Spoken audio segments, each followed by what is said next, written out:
네, 안녕하십니까. 이번 세션 발제를 맡은 차세대 인터넷 거버넌스 그룹 EGNIG 숙대지부 회원 이지현입니다. 오늘 저희는 AI 기반 보이스피싱의 진화와 디지털 신뢰 체계의 위협이라는 주제로 함께 이야기 나눠보고자 합니다. 서울청 사이버 수사과 디지털 포렌식계의 정용욱 박사님, 금융보안원 치매 위협 분석팀의 강대규 수석님, 숙명여대 EGNIG 멤버 중에서는 AWS AI 보안 아키텍트인 정수민님, 유로풀 사이버 범죄센터 자문위원인 최다연님께서 함께해 주셨습니다. 네, 저희 주제를 이런 다양한 관점에서 다루기 위해 위와 같은 네 분의 토론자분들과 함께합니다. 아울러 오늘 세션에서는 사회를 EGNIG 김민지 회원님께서 맡아주셨습니다. 그럼 지금부터 본격적으로 세션을 시작하도록 하겠습니다. 먼저 여러분들께 질문을 하나 던져보고 싶습니다. 알라딘의 램프가 택배로 여러분의 집 앞에 도착했다고 상상을 해봅시다.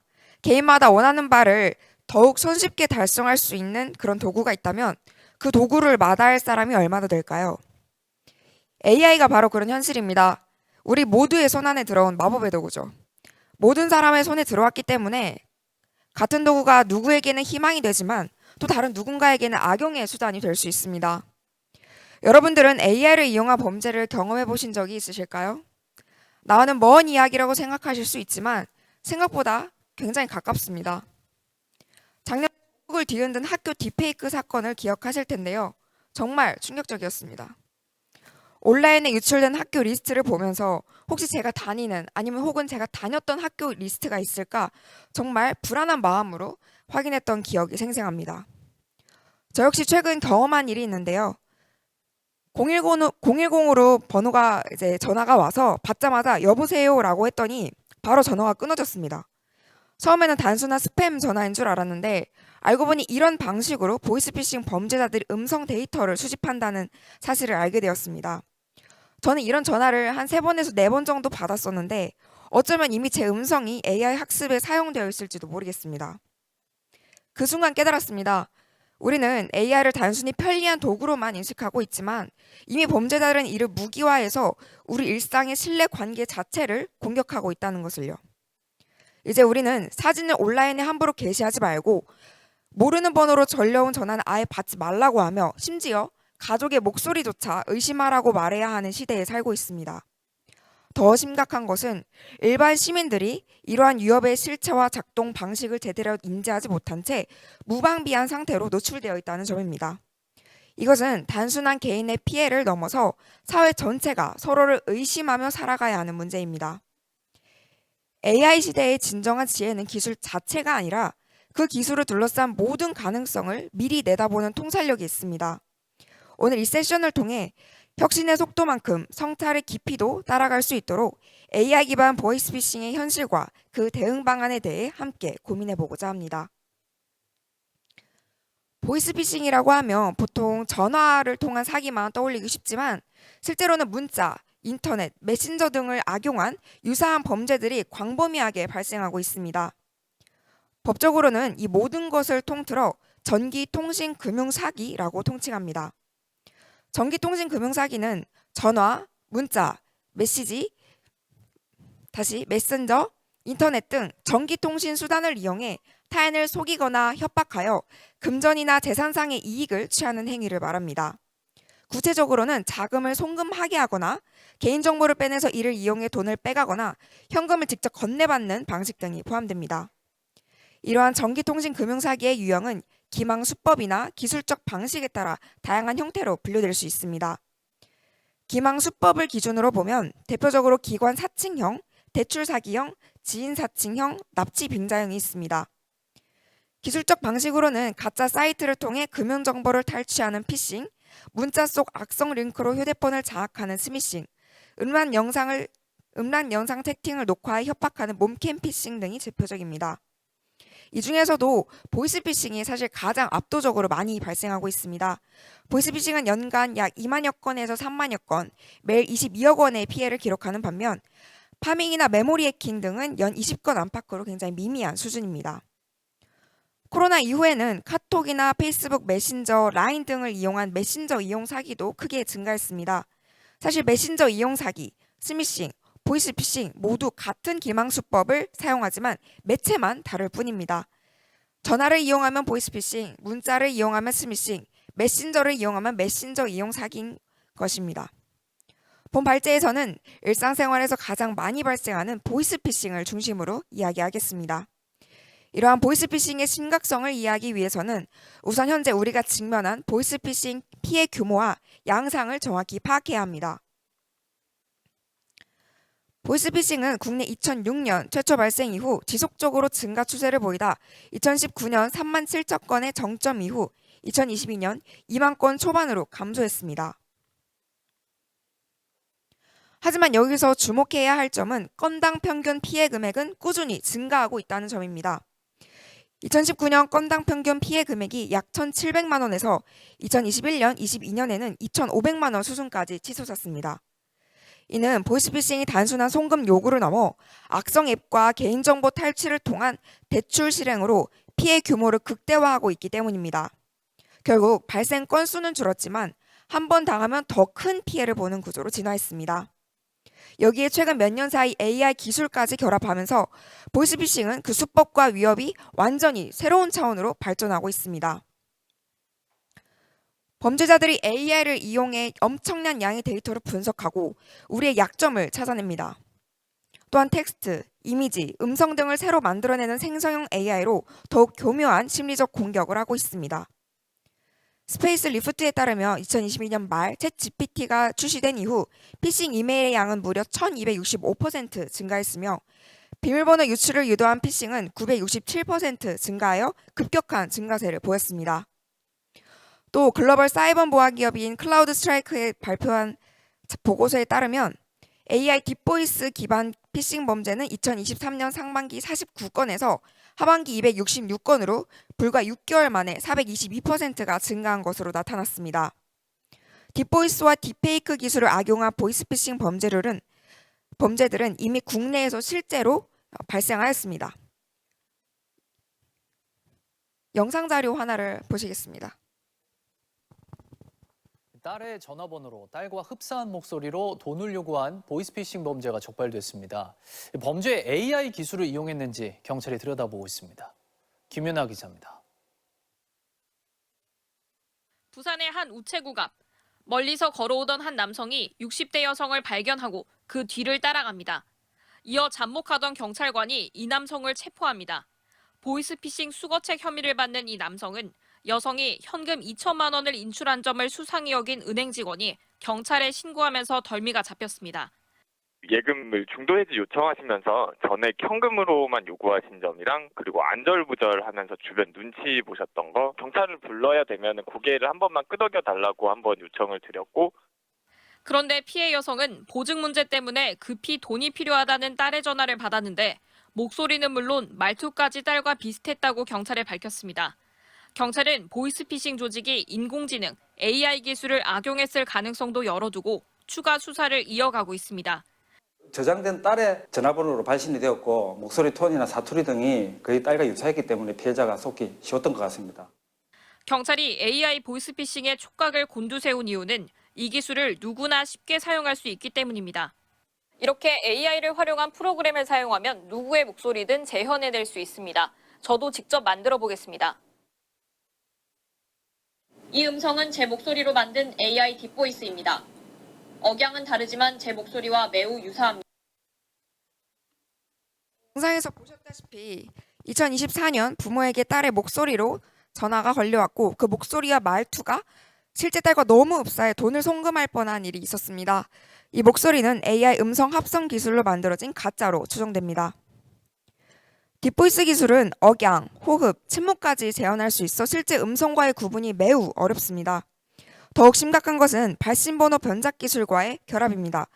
발신번호 변작은 실제와 다른 번호를 발신번호로 표시하는 기술로 범죄자들이 피해자의 가족이나 지인의 번호로 위장하여 전화를 걸 수 있게 해줍니다. 앞서 보셨던 뉴스 보도와 같이 딥보이스 기술은 발신번호 변작이 함께 이루어진다면 피해자는 실제 가족의 번호에서 걸려온 실제 가족의 목소리로 인식하게 되어 속아 넘어갈 수밖에 없는 상황에 놓이게 됩니다.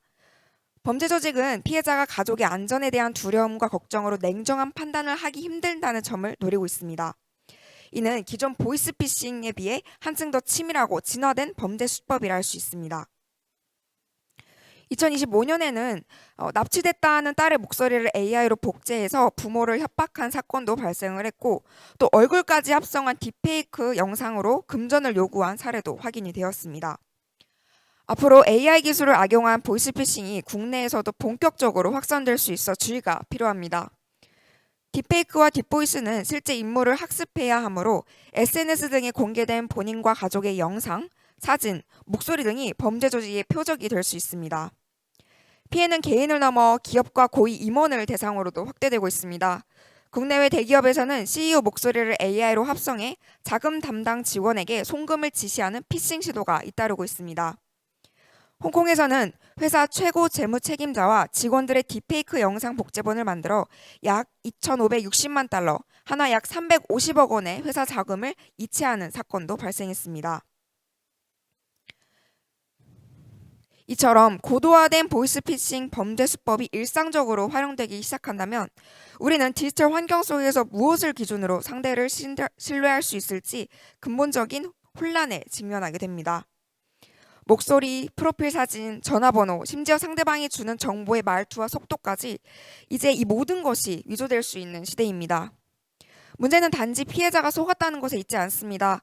디지털 공간에서 누구를 믿고 또 무엇을 확인할 수 있는가, 즉 신뢰의 기준 자체가 무너지고 있다는 점에서 사건의 본질적인 심각성이 드러납니다. 보이스피싱 수법이 고도화되는 상황 속에서 단일한 해법만으로는 그 대응에 한계가 있습니다. 심리적, 기술적, 제도적, 그리고 수사 현장의 관점까지 다양한 분야에서의 복합적인 접근이 필요합니다. 보이스피싱은 본질적으로 사람을 속이는 범죄입니다.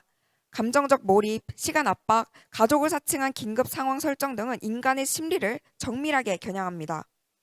기술적 대응과 더불어 심리적 방어 체계를 어떻게 설계할 수 있는지에 대한 논의가 필요합니다. AI 기술은 범죄 수단으로 악용될 수 있지만 이에 대응하는 기술도 빠르게 발전하고 있습니다. 위조 음성을 탐지하거나 생성형 AI에 워터마크를 삽입하고 이상 통화 패턴을 분석하는 기술 등이 그 예입니다. 이러한 기술들은 정교해지는 범죄 수법에 맞서기 위한 핵심 대응 수단입니다. 보이스피싱은 금융 피해로 직결되기 때문에 금융회사와 공공기관의 제도적 대응 역시 절실합니다. 현재 피해 구제 제도와 사전 예방 장치는 일정 부분 작동하고 있으나 실효성이나 그 적용 범위에 대해서 아쉬운 점도 존재합니다. 앞으로는 금융회사의 책임을 명확히 하고 취약계층을 실질적으로 보호할 수 있는 장치를 마련해 제도의 체감 효과를 높이는 것이 중요합니다. 사후 대응에 머무르지 않고 사기 발생 전부터 위험을 줄일 수 있는 예방 중심 구조로 제도적 틀을 정비해 나가야 합니다. 보이스피싱은 조직적이고 실시간 초국경 범죄로 수사기관 단독 대응엔 한계가 있습니다. 통신 추적, 디지털 포렌식, 신속하고 자동화된 계좌 정지 등 고도화된 수사 기법과 함께 통신사, 금융기관, IT 기업과의 실시간 정보 공유가 필요합니다. 오늘 발제에서 AI 기반 보이스피싱의 고도화 양상과 디지털 신뢰 체계에 영향을 미치는 위협을 살펴보았습니다. 이러한 복합적 위협에는 기술적 대응뿐만 아니라 제도적 정비, 심리적 방어체계 구축, 수사 역량 강화 등 다층적 접근이 필요합니다. 이상 발제를 마치겠습니다.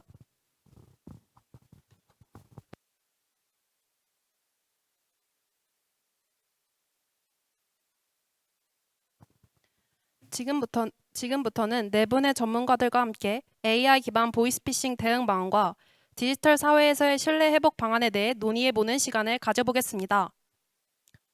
먼저 유로펄 사이버범죄센터 자문위원이신 최다현님께서 국제사이버범죄 대응의 관점에서 이 문제를 어떻게 바라보고 계시는지 말씀해 주시겠습니다.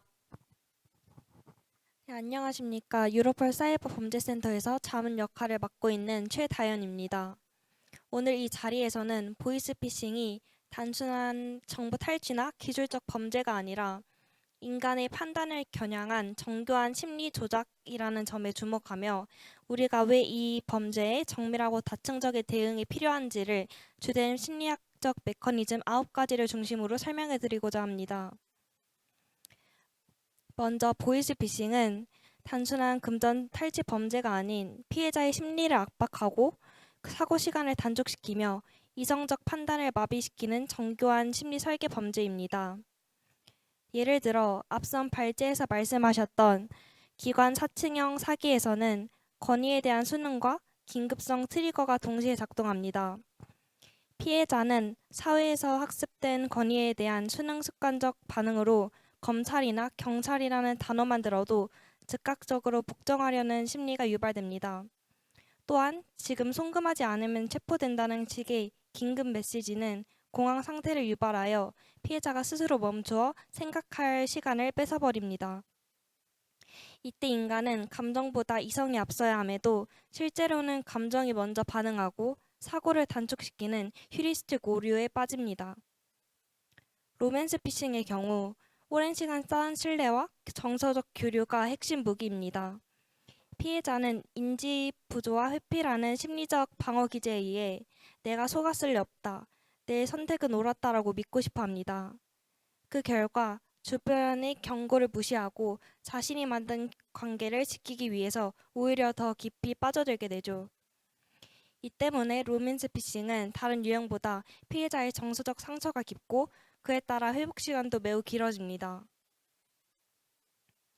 지인 사칭형 스미싱이나 딥페이크 영상 범죄에서는 유사성과 정체성 혼란이 동시에 작동합니다.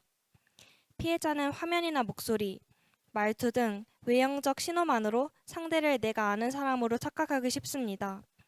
여기서 발생하는 현실과 허위 정보 간의 간극은 피해자를 심리적으로 고립시키며 이 문제를 외부에 알리면 더 큰 문제가 된다라는 식의 심리적 압박과 책임감 부여로 이어집니다.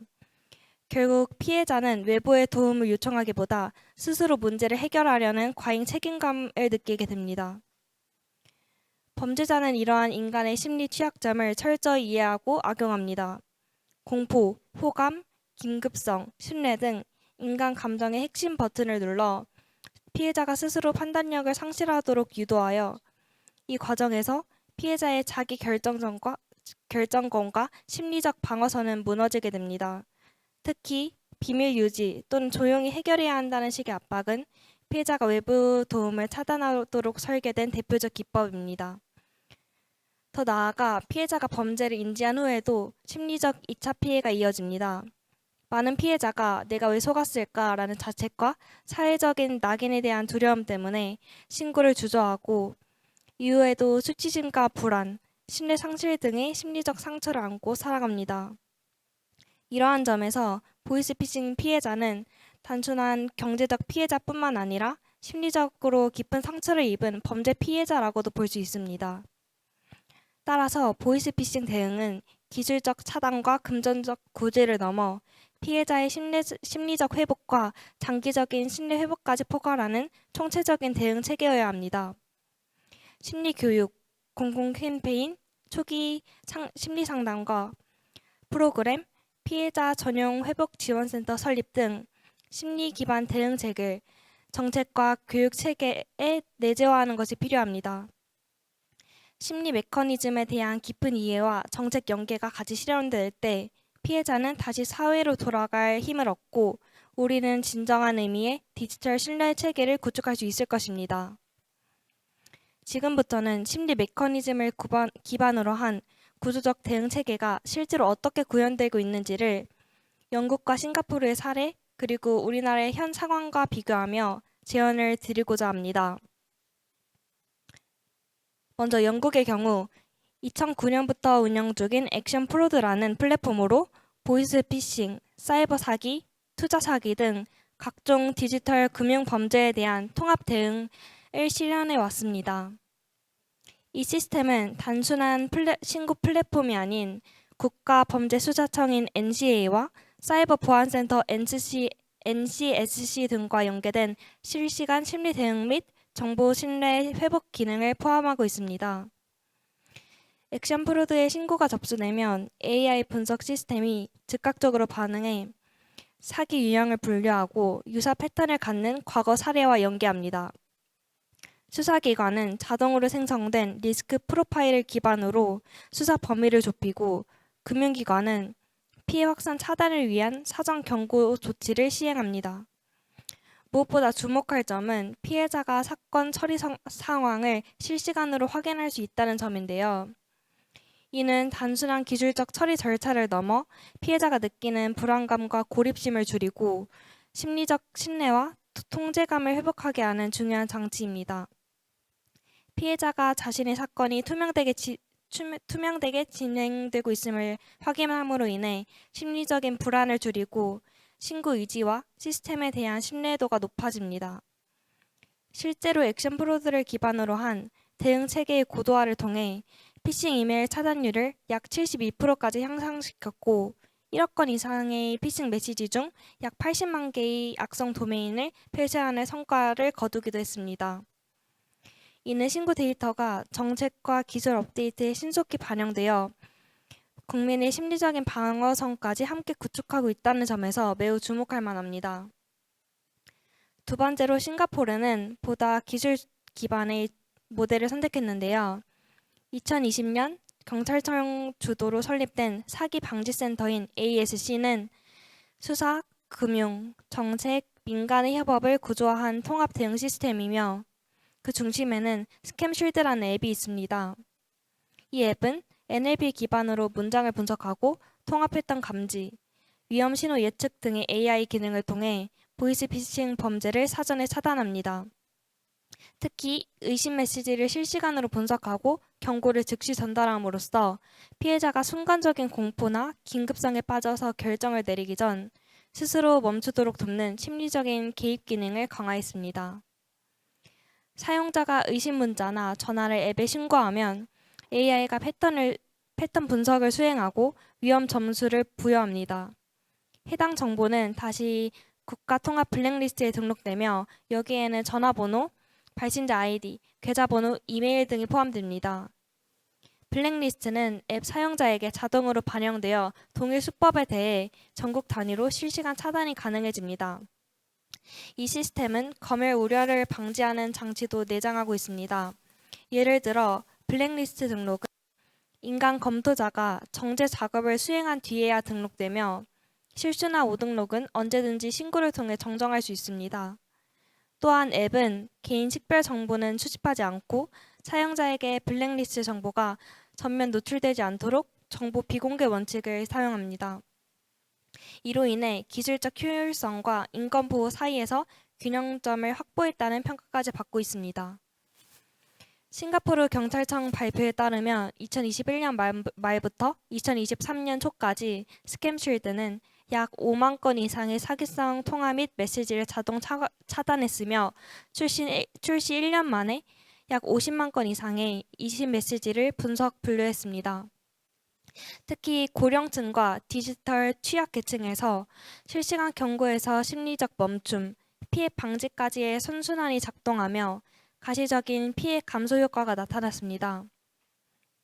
현재 한국의 대응 체계는 2023년 경찰청, 방송통신위원회, 금융감독원, 통신 3사 등이 협업한 통합 대응 신고센터를 도입했다고 알고 있습니다. 제도적 기반을 마련했다는 점에서 매우 큰 진전이 이뤄진 것 같습니다. 또한 한국에는 범죄 피해자 지원센터, 정신건강복지센터, 보이스피싱 제로 등 피해자가 심리 상담과 법률 지원, 긴급 생계비 지원 등을 받을 수 있는 다양한 사후 지원 제도가 마련되어 있습니다. 그러나 심리 구조적 측면에서 아직 약간의 한계가 존재합니다. 보이스피싱 피해자는 금전적 손실뿐만 아니라 심리적 고립감, 죄책감, 극심한 불안감을 경험합니다. 한국의 시스템은 주로 사후적 금전구제와 기술적 차단에 집중되어 있으며, 피해자가 신고 후 피해 사실을 진술하고 수사 과정에서의 반복 조사, 금융기관 응대 등을 직접 처리하면서 추가적인 심리적 스트레스를 받게 됩니다.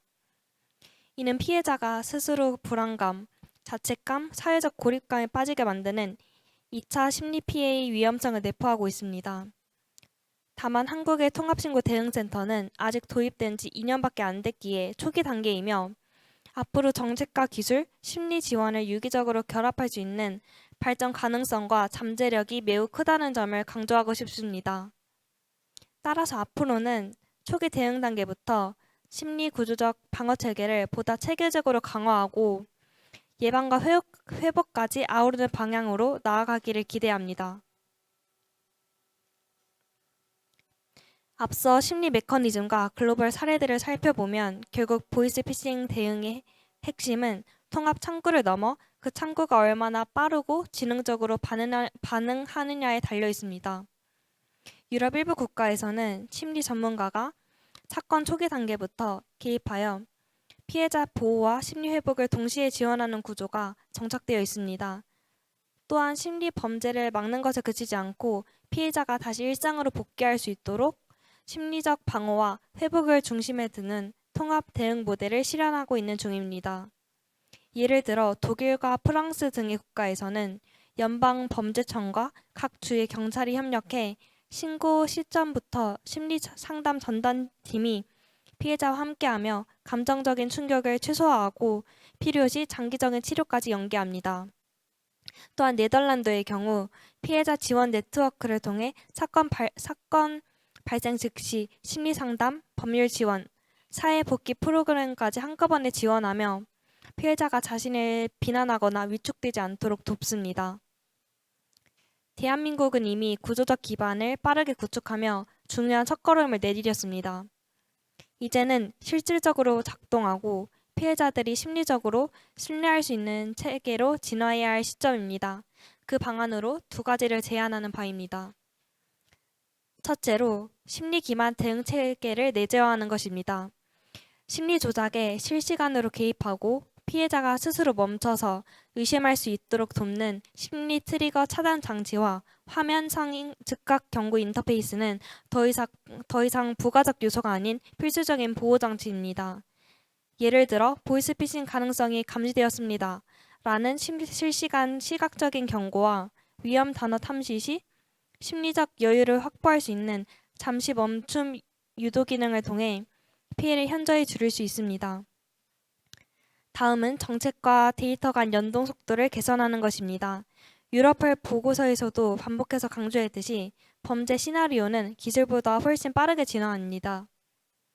새로운 사기 시나리오나 심리 트리거가 등장했을 때 신고된 데이터를 단순히 통계로 축적되는 데에 그치지 않고 즉각적으로 AI 탐지 모델과 정책 차단 필터에 반영해야 합니다.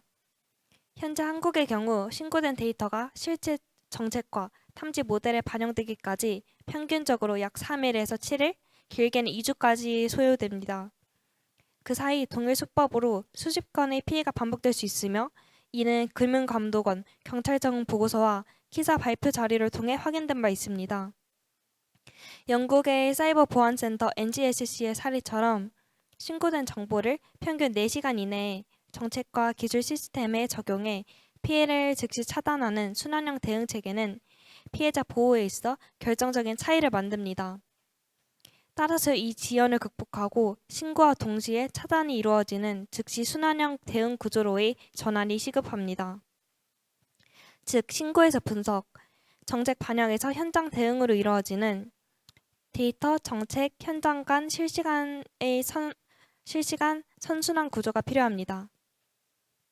아무리 기술이 발전해도 보이스피싱은 결국 사람을 속이는 범죄입니다. 그리고 이 범죄는 우리의 감정, 판단, 정체성 깊숙이 침투하여 작동합니다. 우리가 디지털 공간에서 더 이상 목소리, 문자, 영상 프로필만으로는 상대방을 신뢰할 수 없는 시대에 살고 있다면 이제 필요한 것은 사람을 바꾸는 것이 아니라 사람이 속지 않아도 되는 구조를 설계하는 것입니다. 그 구조는 단순한 신고센터가 아닙니다. 심리와 기술, 데이터와 제도가 유기적으로 연결된 반응하는 방어 체계, 그리고 신뢰를 복구할 수 있는 디지털 체계 인프라입니다. 오늘 이 자리에서의 논의가 그러한 시스템을 만들어가는 출발점이 되기를 진심으로 바랍니다. 감사합니다. 네, 자문위원님의 말씀 잘 들었습니다. 자문위원님께서는 이러한 범죄에 효과적으로 대항하기 위한 방법으로 심리적 트리거를 실시간으로 감지, 대응할 수 있는 체계 구축과 정책과 데이터의 신속한 연계 구조 마련이 필요하다는 점을 제안해 주셨습니다. 무엇보다 사람을 바꾸는 것이 아니라 사람이 속지 않아도 되는 구조를 설계해야 한다는 말씀은 디지털 사회가 지향해야 할 방향성과 신뢰 회복을 위한 구조적 전환의 필요성을 잘 보여주는 것 같습니다. 이어서 AWS AI 보안 아키텍트 정수민 기술 전문가님께서 기술적 관점에서 이 문제를 어떻게 바라보고 계시는지 말씀해 주시겠습니다. 안녕하세요. AWS AI 보안 아키텍트 기술자 정수빈입니다. 요즘은 단순한 보이스피싱뿐 아니라 AI 기술을 활용한 딥보이스 범죄로 인하여 기존의 소통 방식과 판단 기준 자체를 무력화시키고 있습니다. 단 3에서 5초의 음성 샘플만으로도 그 사람처럼 말하게 하는 AI 모델이 개발되었고, 실제로 범죄자들은 이 기술을 이용해 가족을 사칭하거나 금융 사기를 벌이는 데 악용하고 있습니다. 기술이 위협의 도구로 사용되는 만큼 우리 역시 기술을 통해 이에 대응해야 하는 상황입니다. 오늘 이 자리에서는 AI 기술자의 시각에서 현재 어떤 인공지능 기술이 지금의 새로운 보안 위협을 초래하고 있는지 살펴보고자 합니다. 더하여 현재 우리나라가 시행하고 있는 대응 체계에는 어떤 것들이 있으며 이러한 방어 체계가 왜 항상 위협보다 한 발 늦을 수밖에 없는지에 대해서도 짚어보고자 합니다. 끝으로 우리가 디지털 사회에서 신뢰를 다시 설계하려면 어떤 기술적 기반과 제조적 장치 등이 필요한지에 대하여 함께 논의해보고자 합니다. 현재 딥보이스와 스미싱 분야에선 정말 다양하고 고도화된 AI 기술들이 활용되고 있습니다. 먼저 딥보이스 기술부터 살펴보도록 하겠습니다. 앞서 영상에서 보셨다시피 요즘은 단 몇 초만 누군가의 목소리를 녹음해도 실제 목소리와 유사하게 복제가 가능합니다. 이러한 음성 데이터는 SNS에 올린 일상 영상, 전화 통화 중 몇 마디, 유튜브나 팟캐스트 컨텐츠, 심지어 메신저 음성 메시지 등을 통해 쉽게 수집되며 누구나 그 피해의 대상이 될 수 있습니다. AI가 먼저 사람의 목소리를 추출해서 수치로 바꾸게 되면 그 다음엔 단순히 문장을 입력하기만 해도 AI가 그 목소리로 자연스럽게 말하게 만들어줍니다. 이 과정을 가능하게 해주는 대표적인 기술이 SV2TTS라는 음성 복제 모델입니다. 이 기술은 화자 검증과 음성 합성 기술을 결합한 AI 모델입니다. 즉, 특정 화자의 음성 특징을 학습하여 그 사람의 목소리로 임의의 텍스트를 자연스럽게 음성으로 변환하는 기술입니다. 이 기술은 크게 세 가지 단계를 거치게 됩니다.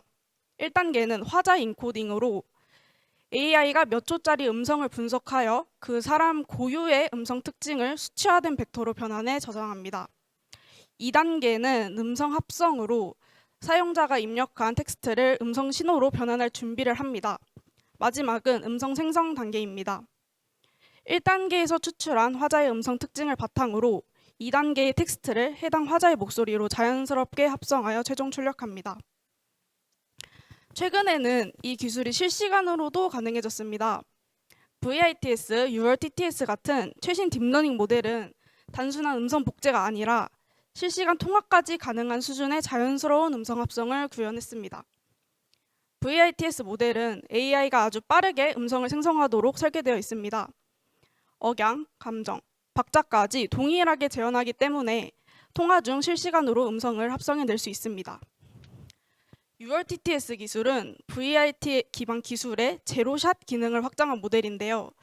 여기서 제로샷이란 사전 학습 없이도 처음 듣는 사람의 목소리를 바로 합성할 수 있게 하는 기술을 말하는데요.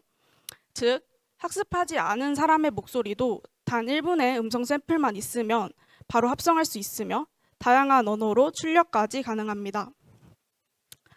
다음은 문자 기반 피싱인 스미싱에 대한 이야기입니다. 요즘은 문자도 AI가 작성합니다. 마치 택배회사, 병원, 심지어 정부기관처럼 신뢰할 만한 말투와 문장을 흉내내는 AI가 등장했습니다.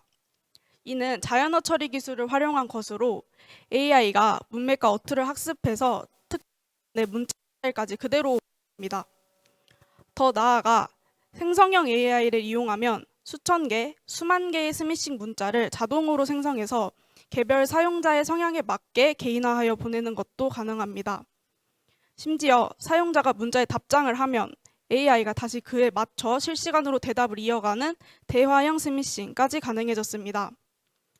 여기서 NLP란 AI가 문장의 문법, 어휘, 문맥, 감정, 톤 등을 이해하고 처리하게 하는 기술입니다. 챗GPT, 바드 같은 생성형 AI는 이 NLP 기술을 기반으로 인간처럼 자연스러운 문장을 만들어냅니다. 이 기술이 결합되면 간단한 프롬프트 한 줄로도 신뢰감 있는 피싱 메시지를 쉽게 생성할 수 있게 됩니다. 현재 이 기술은 이미 프롬프트 하나당 수천 건의 스미싱 메시지를 생성하고 클릭 유도 문장, 공손한 말투, 기간별 스타일을 자동으로 조절하여 실제 사람보다 더 믿을 만한 문체와 맥락을 전달하고 있습니다. 그렇다면 현재 우리나라는 AI 기반 딥보이스 및 스미싱 공격을 방지하기 위해 어떠한 대응 체계를 마련하고 있는지 국내 이동통신 3사의 사례를 통해 살펴보도록 하겠습니다. 현재 통신 3사는 약 85% 이상의 점유율을 차지하고 있으며 알뜰폰 또한 존재하지만 이들 3사의 인프라에 의존하는 구조적 특성상 실질적으로 3사가 통신망 시장을 독점하고 있는 형태입니다. 따라서 이들의 대응 기술 분석은 우리나라 전체의 AI 보안 현황을 파악하는 데 가장 효과적인 접근법이라 할 수 있습니다. 먼저 LG U+의 사례를 살펴보겠습니다. LG U+는 AI 기술을 악용한 보이스피싱이나 스미싱 피해를 예방하기 위해 안티 딥보이스 기술을 개발했습니다. 안티 딥보이스 기술이란 AI 기반 음성 위번조 탐지 시스템입니다. 고객들이 이 기술을 편하게 쓸 수 있도록 자사 AI 서비스 익시오에 탑재하여 보이스피싱 범죄를 실시간으로 쉽게 탐지할 수 있도록 하였습니다. 다음은 SK텔레콤입니다. SK텔레콤은 자사의 AI 사이버 보안 기술 스캔뱅 가드를 활용하여 AI 기반 이상 탐지 통합 서비스를 개발하고 IBK 기업은행 및 자사 AI 서비스인 에이닷에 적용했다고 밝혔습니다. 스캔뱅 가드는 AI 기반 보이스피싱 예방 시스템으로 통신 패턴, 행위 기반 위협 인지 기술을 통해 보이스피싱 사기 위험을 사전에 감지하고 사용자에게 경고해주는 역할을 합니다. 보이스피싱이 의심되는 번호로부터 수신되는 전화 통화에 대해 경고 메시지를 제공하고 최근 급증하고 있는 보이스피싱 관련 번호를 미리 탐지하여 사용자에게 경고하는 등 사기 피해 예방에도 기여하고 있습니다.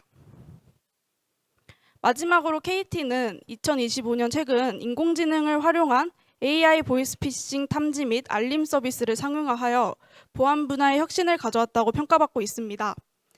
이 첨단 서비스는 음성 인식 및 자연어 처리 기술을 적용하여 통화 중 나타나는 보이스피싱의 신호를 즉시 포착하고 분석합니다. KT 이 서비스는 누구나 자사 후후 앱 내에서 이용할 수 있는 접근성을 갖추고 있습니다. 이런 다양한 기술적 노력에도 보이스피싱이 계속해서 발생하고 있는 이유는 무엇일까요?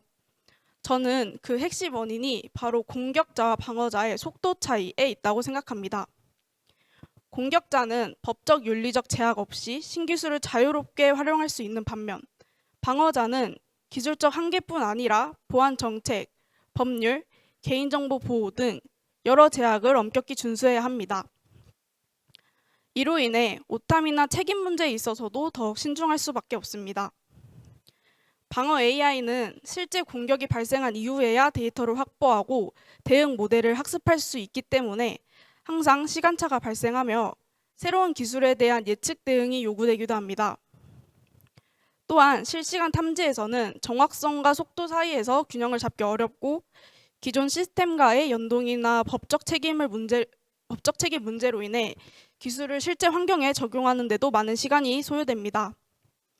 이러한 복합적인 이유로 방어는 늘 한 발 늦을 수밖에 없고 그 틈을 공격자가 빠르게 파고드는 악순환이 반복되고 있습니다. 그렇다면 이렇게 고도화된 AI 보이스피싱 공격에 우리는 어떻게 대응해 나갈 수 있을까요? 저는 기술자 입장에서 3가지 방향으로 대응 방안을 제시해 보려 합니다. 먼저 딥보이스 탐지 기술의 고도화입니다. AI가 만들어낸 목소리를 인간이 듣고 구별하는 것은 이제 거의 불가능해졌습니다.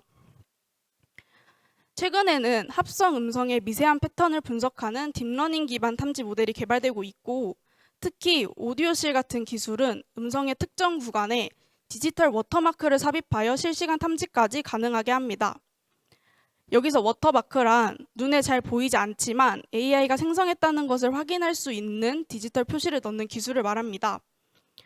이 탐지 기술의 정확도와 범위를 더 넓히기 위해 생성 단계에서부터 목소리에 워터마크를 삽입하는 기술도 함께 사용되고 있습니다. 예를 들어 타임블의 워터마킹은 목소리의 음색 자체에 워터마크를 숨겨 넣어서 설령 음성이 복제되더라도 그 흔적을 추적할 수 있게 합니다.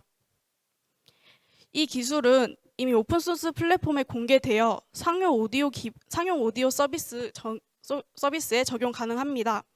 하지만 현재 산업 표준이 마련되어 있지 않아 플랫폼 전반으로의 확산에는 정책적 과제가 남아있는 상황입니다. 다음으로는 통신사 및 플랫폼 연동을 위한 체계 구축입니다.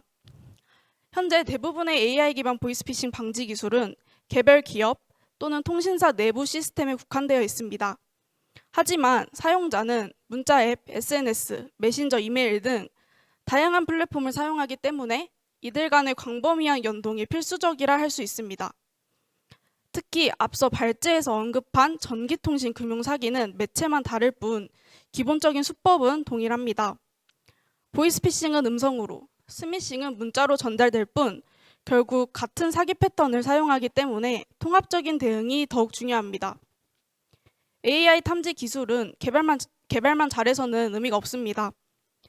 실제 통신사나 카카오톡 같은 플랫폼과 쉽게 연동될 수 있는 구조로 제공되어야 실효성이 생기게 되겠죠. 결국 좋은 기술을 만드는 것도 중요하지만 이 기술이 여러 서비스에 쉽게 연결되어 빠르게 정보를 공유할 수 있는 것이 더욱 중요하다고 할 수 있습니다. 마지막으로는 통합적 대응 체계 구축입니다. 범죄는 결국 기술만으로는 막을 수 없으며 사람, 제도, 책임이 함께 이끌어 나가야 합니다. 앞서 이야기했듯이 각 통신사나 플랫폼이 개별적으로 데이터를 갖고 대응하는 구조로는 한계가 있습니다. 실제 싱가포르는 IMDA가 주도해 SMS 샌더 아이디 등록제라는 공동 데이터 공유 체계를 마련하여 SMS를 발신할 때 기업이 공식 등록한 아이디만 사용할 수 있도록 법제화했습니다. 이로 인해 스미싱 피해는 70% 이상 감소하였으며 정보가 분산되지 않고 중앙기관을 통해 실시간 공유되는 시스템이 효과적임을 알 수 있었습니다. 생성형 AI의 악용을 막기 위한 법제화와 윤리적 기준 마련 또한 시급합니다. 현재는 AI를 판단할 명확한 법적 기준이 없어 처벌 규정이 미비한 상황입니다. 따라서 AI로 생성된 음성이나 문자의 표시 의무화, 사용자 사전 안내 등 책임 있는 사용을 위한 제도적 장치가 필요합니다. 실제로 미국 캘리포니아주는 2024년 8월부터 모든 AI 생성 콘텐츠에 AI 생성됨이라는 표시를 의무화하는 법안을 도입했습니다. 우리나라도 이처럼 제도적 대응에 선제적으로 나설 필요가 있을 것 같습니다. 하지만 결국 최종 판단은 사용자에게 있다는 것 또한 잊어서는 안 됩니다. 공격자는 언제나 인간의 심리를 이용하기 때문에 사용자가 가짜 메시지를 직접 체험하고 경고를 인식하며 스스로 판단할 수 있도록 돕는 훈련 구조가 반드시 학습되어야 합니다. 앞서 자문위원님께서 언급해 주셨던 영국 사이버 보안센터 NCSC는 국민과 직원들을 대상으로 무료 이러닝 및 사이버 훈련 프로그램을 운영하고 있으며 이는 사용자 중심 보안 교육에 좋은 사례라고 할 수 있겠습니다. 이처럼 사람의 책임 있는 판단력과 협력, 투명한 정보 구조 위에서야 비로소 디지털 사회의 안전이 완성될 수 있을 것입니다. AI 시대의 보안은 결국 더 인간적이고 신뢰할 수 있는 디지털 세상을 만들어가는 일이라고 생각합니다. 감사합니다. 네, 전문가님의 말씀 잘 들었습니다. 전문가님께서 워터마크 기술, 플랫폼 통신사 연동 구조, 제도와 사람 중심의 통합적 대응 체계까지 제안해 주신 점은 AI 방어 기술이 기술적 대응에만 머무르지 않고 사회 전체의 신뢰와 안전을 지탱해야 한다는 점을 잘 보여주신 것 같습니다. 말씀해 주신 것처럼 기술만으로는 완벽한 방어가 어렵기 때문에 결국 사람, 정책, 시스템 등이 함께 움직여야 비로소 디지털 신뢰라는 새로운 가치를 설계할 수 있을 것 같네요. 이어서 금융보안원 침해 위협 분석팀 강대규 수석님께서 금융공공기관의 시각에서 AI 기반 보이스피싱 위협과 디지털 신뢰 체계의 미래에 대해 말씀해 주시겠습니다.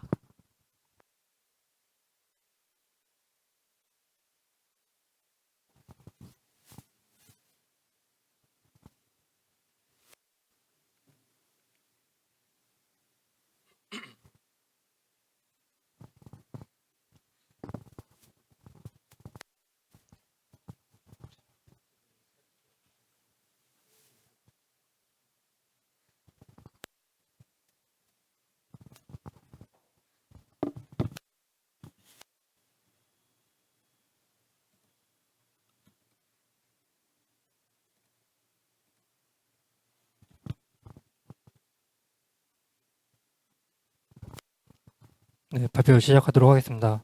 네, 안녕하십니까. 저는 금융보안원에서 근무하고 있는 강대규라고 하고요. 제가 오늘 말씀드릴 내용은 보이스피싱 대응 그리고 금융공공기관의 역할과 책무에 대해서 지금 어떻게 대응을 하고 있는지, 역할을 하고 있는지 좀 설명을 드리고자 합니다. 일단은 제가 이 시각화 자료를 좀 준비를 했는데 아무래도 말로만 설명드리기보다는 이렇게 시각화 자료를 통해서 좀 소개 드리는 게 좀 더 이해가 높을 것 같아서 좀 준비를 하게 됐고요. 아무래도 제가 이 금융보안원이라는 조직에 속해 있다 보니까 저희 원 중심으로 어떻게 이제 금융권의 보안을 지금 수행하고 있는지 좀 설명을 드리도록 하겠습니다.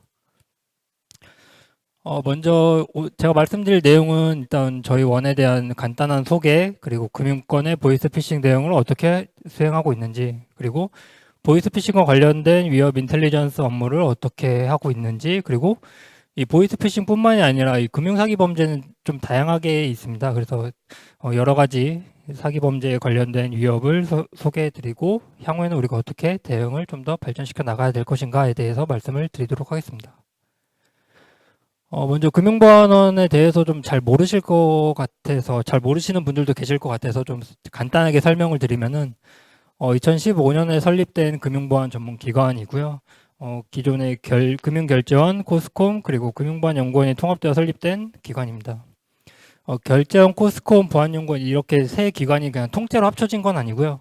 금융결제원에 원래 존재했던 은행아이삭이랑 그리고 코스콤의 증권아이삭 이 부서, 그리고 금융보안연구원 기관이 통합돼서 이 금융보안원이 2015년에 설립이 되었습니다.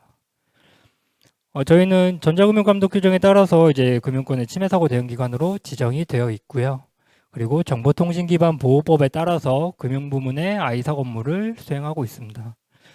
여기서 아이삭이라는 단어가 나오는데 그 금융부문의 아이삭 업무를 수행하고 있다라고 말씀을 드렸는데 우리나라는 이제 3선 보안 체계를 가지고 있죠. 그래서 1선은 국가정보원의 국가사이버안보센터 NCSC에서 먼저 1선으로 방어 체계를 가지고 있고, 그리고 2선은 이제 각 부문별, 저희는 금융부문이다 보니까 이제 금융아이삭을 운영하고 있고, 또 다른 아이삭으로는 이제 의료아이삭, 사회보장정보원에서 운영을 하고 있는 의료아이삭이 있고, 국방부문도 마찬가지로 사이버작전사령부에서 지금 국방아이삭을 담당을 하고 있고, 이런 식으로 각 부문별, 기관별로 이제 아이삭을 운영을 하고 있습니다.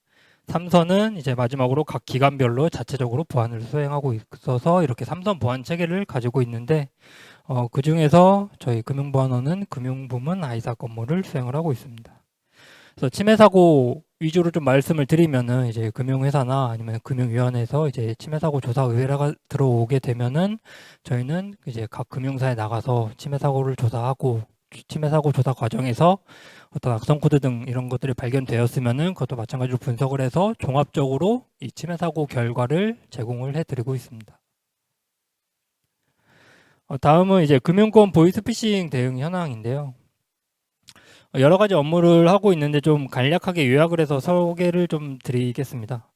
먼저 피싱 사이트 그리고 보이스피싱 악성의 탐지 역할을 수행을 하고 있는데 저희가 자체적으로 개발해서 구축한 시스템이 있어요. 그래서 이걸 통해서 피싱 사이트 정보, 국내 금융회사를 사칭하는 피싱 사이트 정보, 그리고 보이스피싱 악성 앱들을 자체적으로 탐지를 하고 있고, 그리고 이러한 것들이 나오면은 발견이 되면은 저희가 키사에 신고해서 일반 금융 소비자의 접근을 차단을 요청을 하고 있습니다. 두 번째로는 이제 범금융권 보이스피싱 관련된 사기 정보를 공유를 하고 있어요.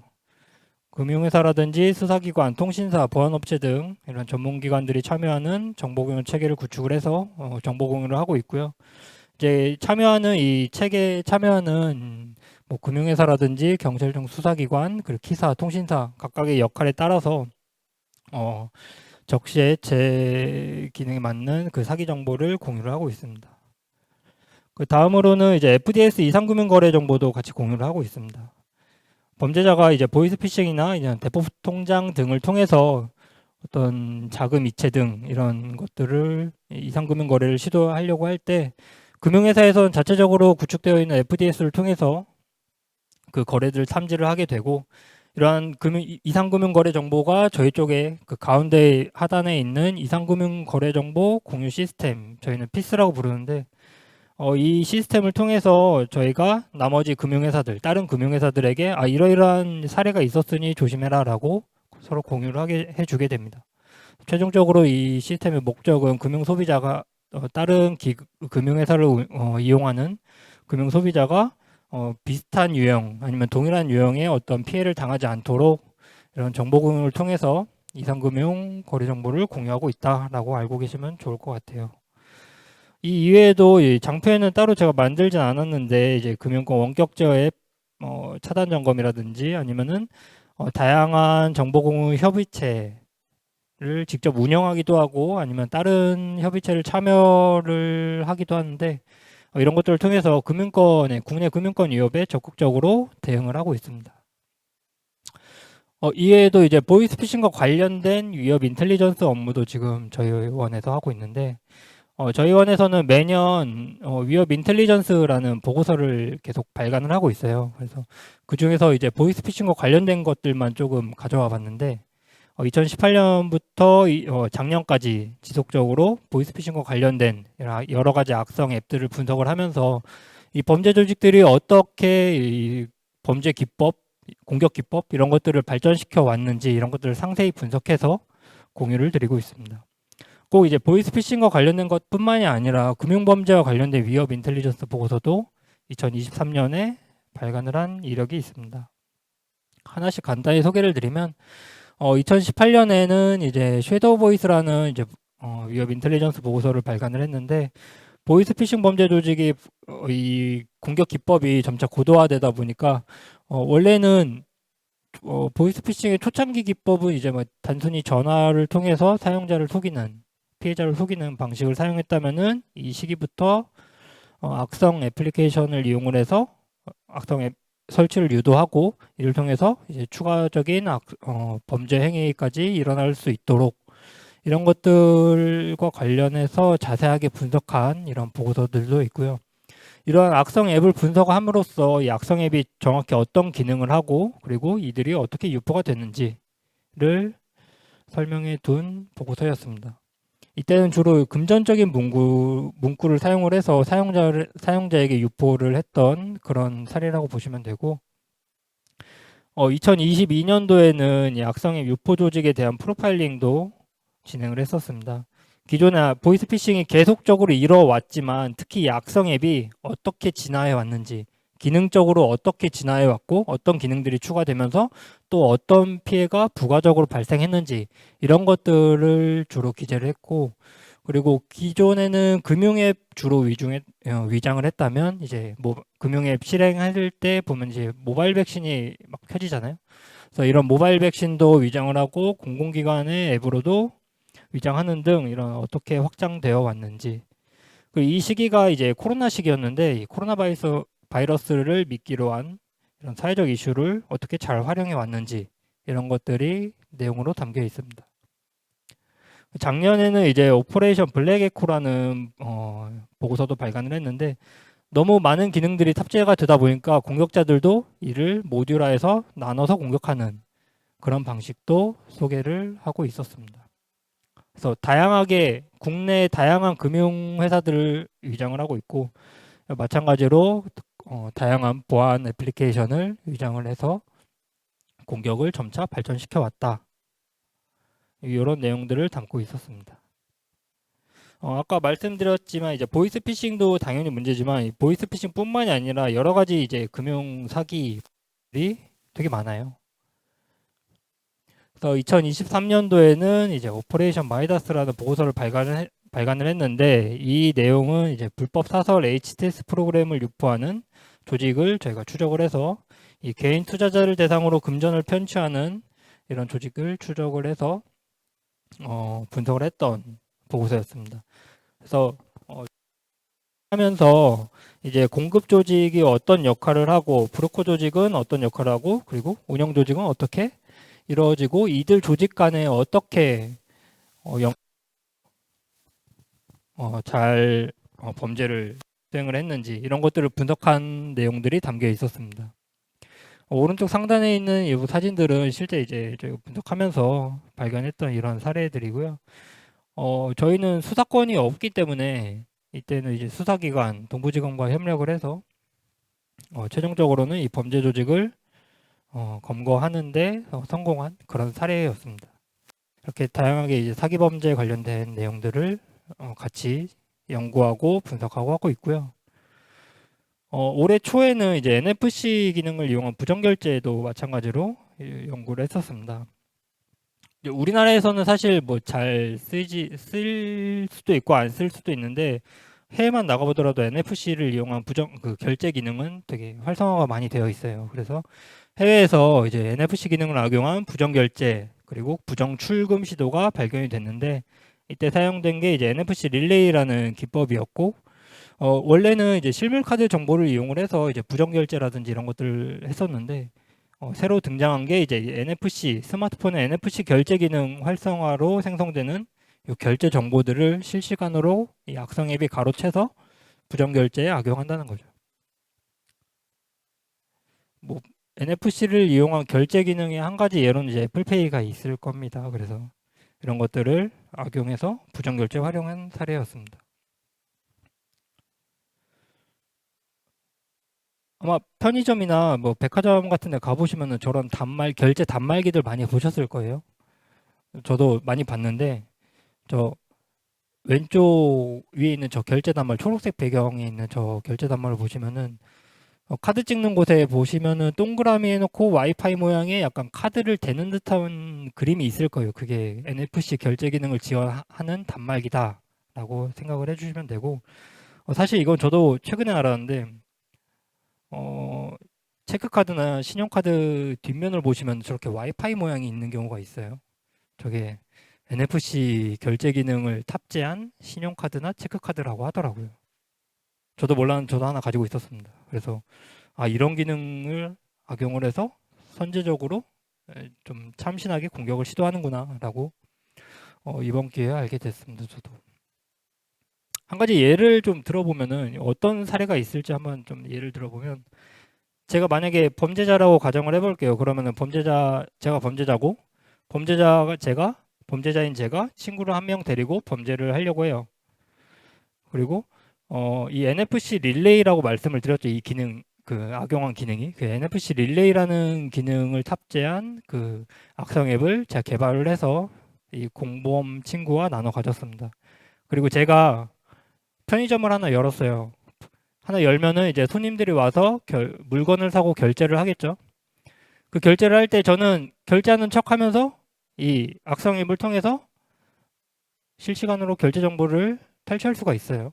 탈취하고 그리고 이 탈취된 정보가 공범 친구한테 날아가서 공범 친구한테 부정 결제에 활용해라라고 할 수도 있겠죠.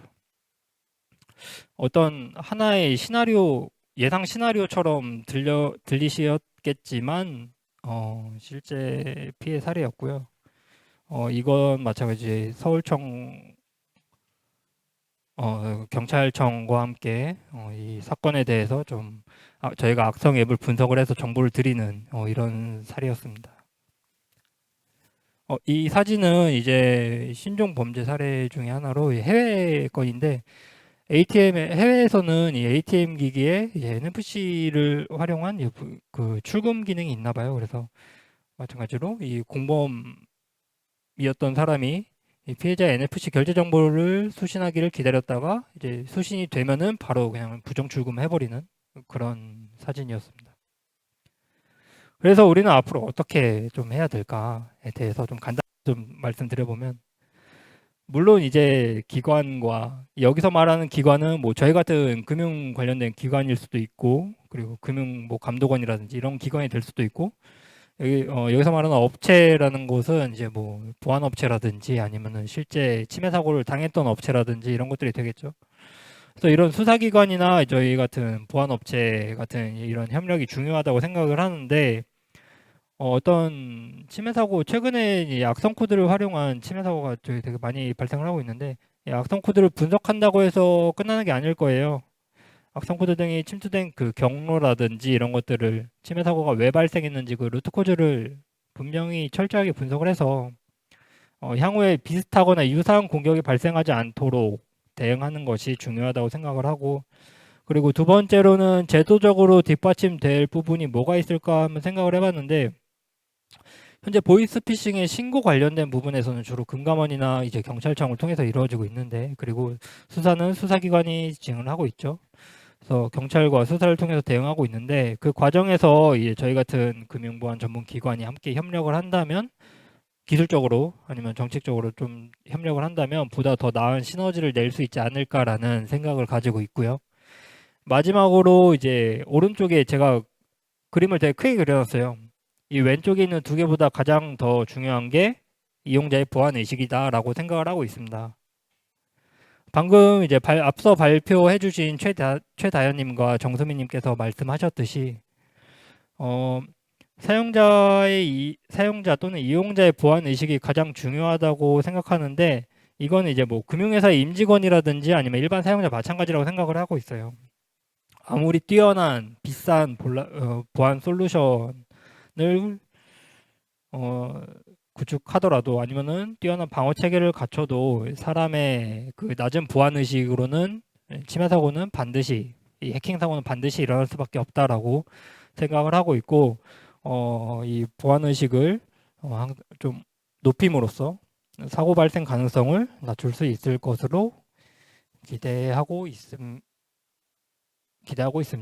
그래서 제가 드리고 싶은 말씀은 여기까지입니다. 감사합니다.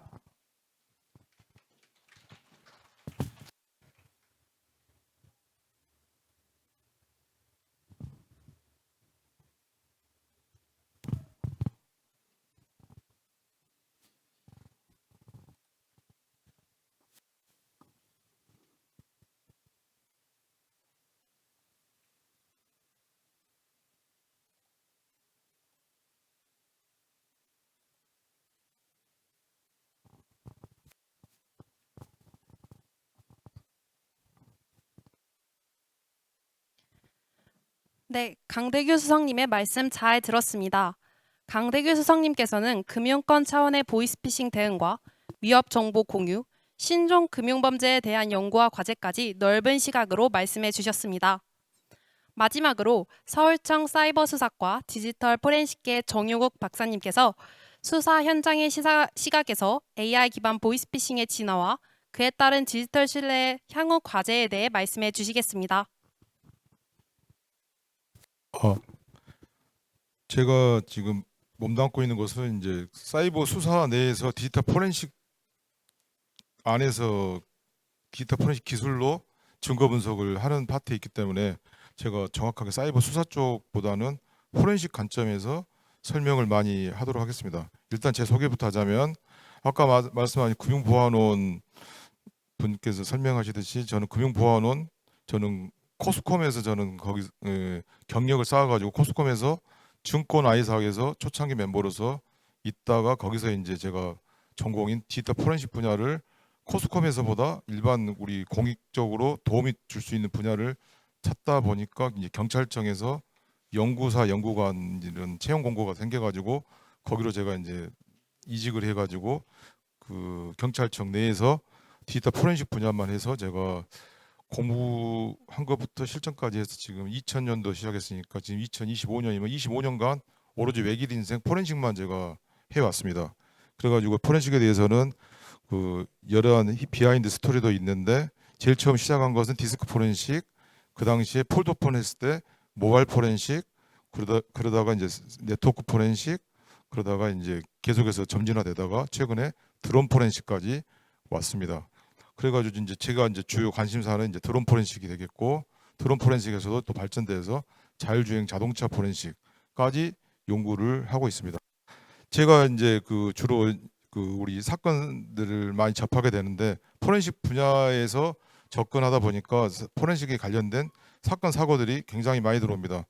그 중에 이제 그 최근까지 사건 중에는 이제 텔레그램 보이스피싱이라고 말하기 그런데, 하여간 텔레그램 통해서 메신저를 활용한 그 투자 사기 관련된 그런 사건들이 들어오면 텔레그램으로 서로 그룹에서 서로 상대방을 전혀 모르는 사람인데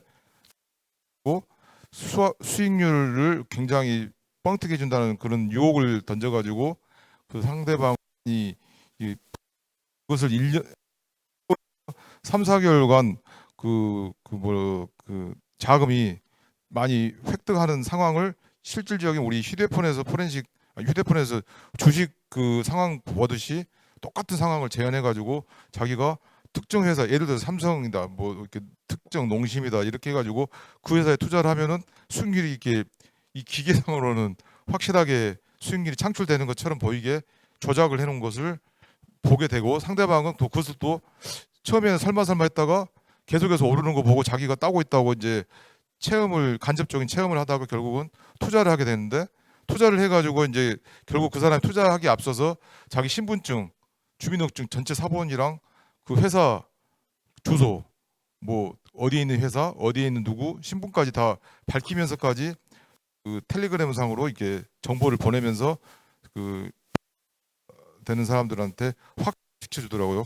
그런데 알고 보니까 그 피해자한테 던져준 그런 정보들은 다 실제 존재하는 인물은 맞아요. 그러니까 존재하는 인물은 맞은데 그 사람이 또 자기 개인 정보를 도용당하는 사람이에요. 또 결국은 사기 집단에서 그것을 가지고 텔레그램에서 그 투자 사기로 유인해 가지고 상당한 피해액이 막 그 제가 텔레비에도 많이 나왔지만 뭐 그것이 알고 싶다에도 많이 나왔지만 이제 10억이 아니라 100억대 이상으로 피해를 많이 보는 사례가 굉장히 많이 발생하고 있습니다.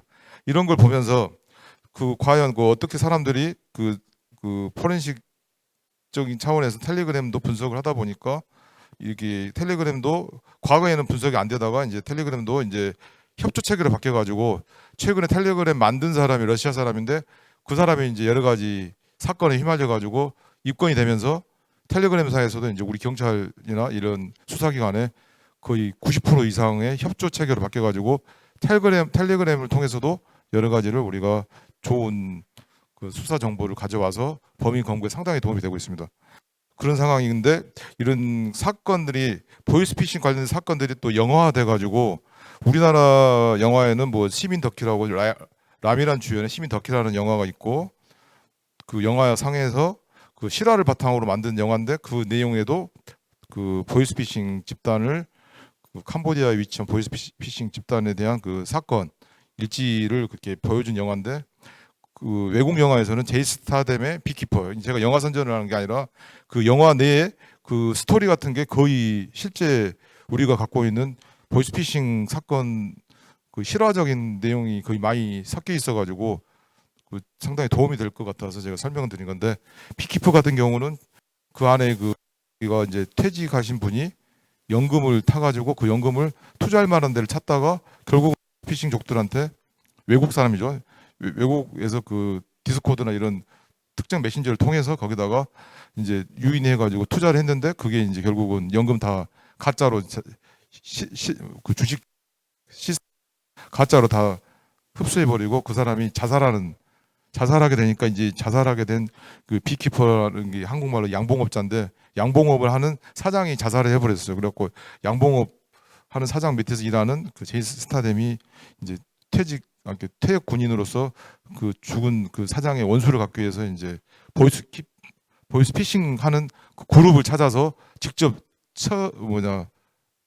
처리하는 그 영화인데 상당히 리얼리티하게 실감 있게 그 우리나라에서 하는 시스템하고 더 틀리게 외국 같은 경우는 아예 그냥 그 무대 같이 생겨가지고 예, 컴퓨터 쫙 깔려가지고 그 자체 내에서 설득을 해가지고 그 사람이 성공해가지고 그 사람이 돈을 가져오는 순간 빵빠레가 울리면서 서로 축하하면서 그때 파티하고 자기들끼리는 그 사람 돈 가지고 또 나쁜 용도로 또 쓰고 이런 사례를 보여주는 영화가 있었습니다.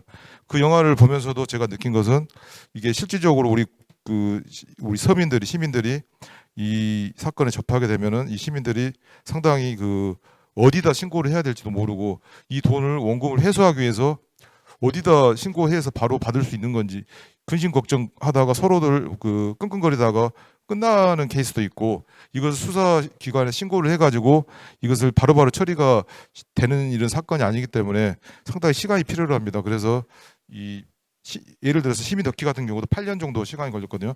그 여러 가지 사건 막 처리하고 뭐 하는 기간까지 합하면 이런 것처럼 이런 보이스피싱 자체가 상당한 최첨단 기법을 이용해 가지고 아까 말씀드렸던 AI를 이용해서 목소리도 변조를 하고 여러 가지 고농도의 테크닉 소셜 엔지니어링까지를 합해 가지고 접근하기 때문에 저희 수사관한테도 가끔씩 전화가 오면은 보이스피싱족들한테 전화가 오면은 저희 내부에서도 상당히 당황스러울 때가 있습니다. 이런 것처럼 보이스피싱은 상당히 많이 큰 위험 요소로 있는데 아까 우리나라 AI 법률 잠깐 말씀하신 것 같은데 우리나라에도 AI 법률을 작년에 만들어 가지고 올해 2025년도 1월 달에 일단은 발표를 하고 시행령은 2026년도 1월부터 시행하게 되는 AI 법률이 있습니다. 이 AI 법률이 우리나라 AI 기본법이라고 하는데 이 법이 지금 우리나라에는 현재 이제 내년에 시행될 예정인데 이미 2023년도에 EU에서 AI 액트라는 법이라고 해가지고 그 법이 시작을 했습니다. 그 당시 AI 액트 법은 우리나라의 AI 자체에 대한 위험도를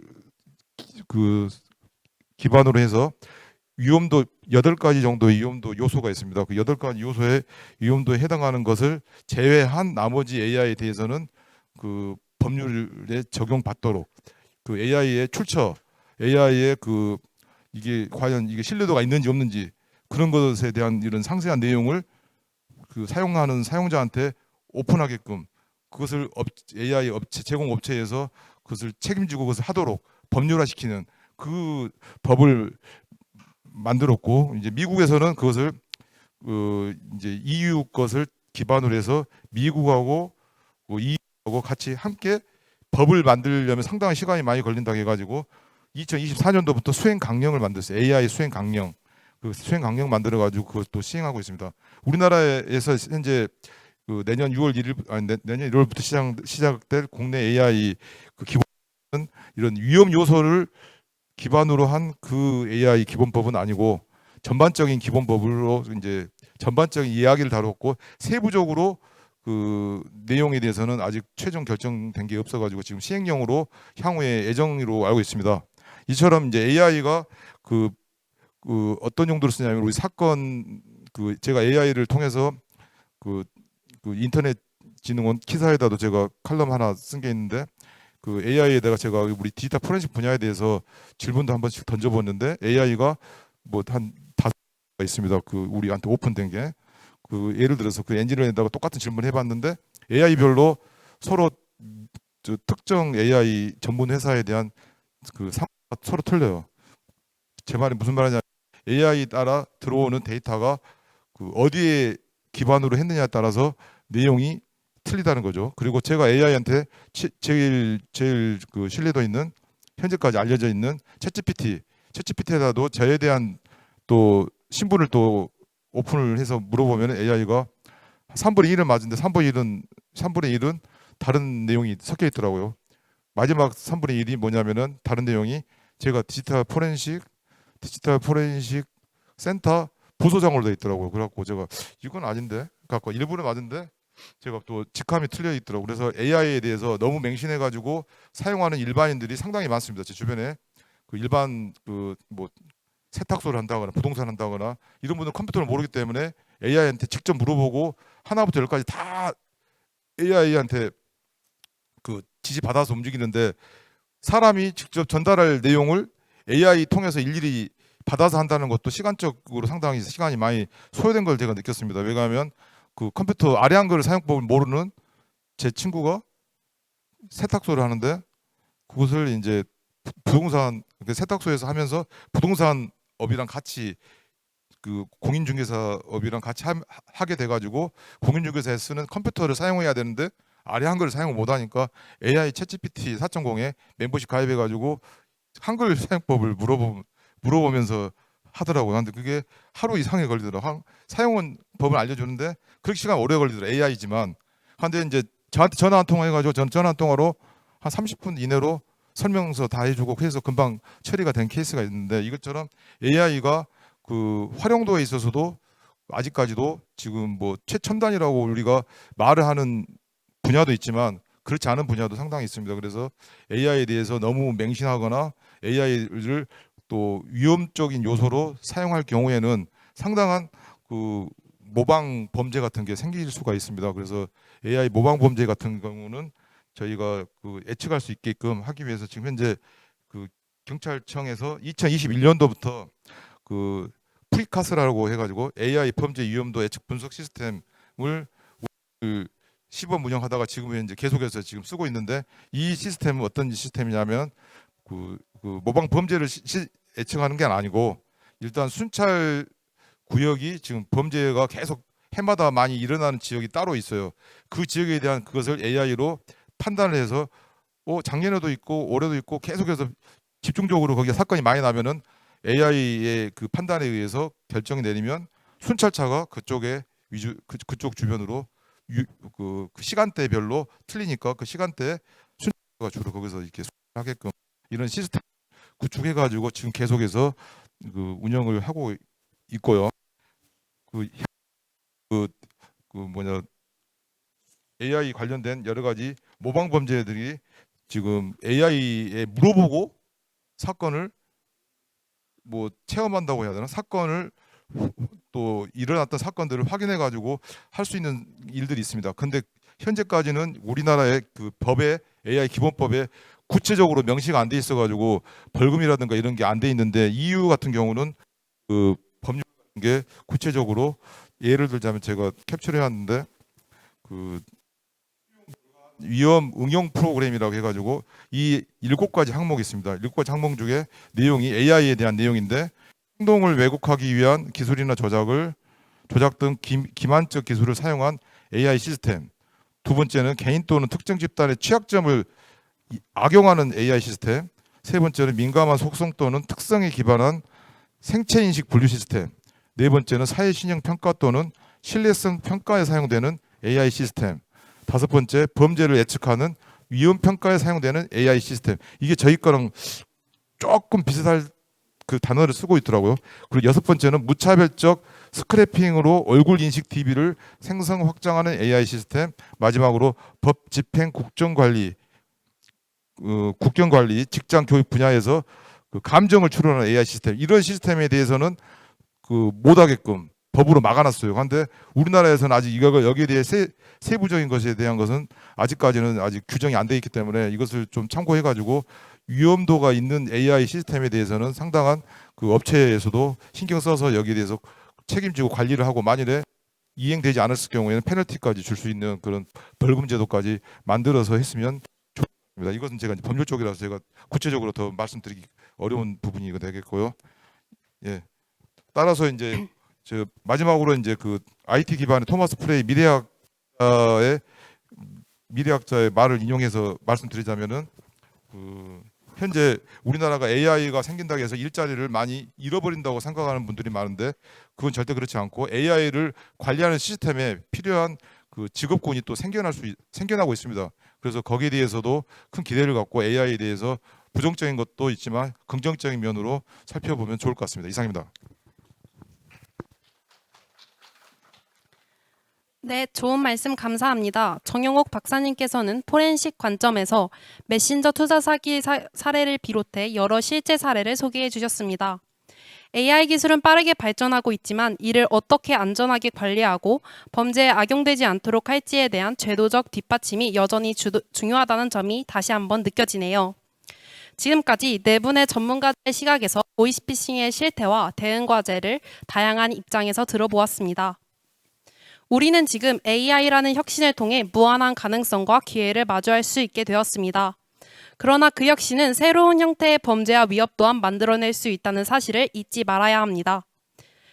기술이 발전할수록 범죄의 수법은 더욱 정교해지고 우리의 일상 속 신뢰마저 위협받을 수 있다는 것을 우리는 이미 경험하고 있습니다. 결국 우리는 AI 시대에도 어떻게 사람이 중심이 되는 디지털 신뢰 사회를 만들어갈 것인가를 스스로에게 계속 물어야 할 것입니다. 오늘의 논의가 지속 가능한 디지털 신뢰 체계를 설계해 나가는 데 있어 의미 있는 출발점이 되기를 바랍니다. 시간 관계상 질문은 Q&A 시간 넘어가고 이상으로 2025년 KRIGF 뉴스 세션 마치겠습니다. 참여해주신 발제자와 패널 그리고 모든 청중 여러분께 진심으로 감사드립니다.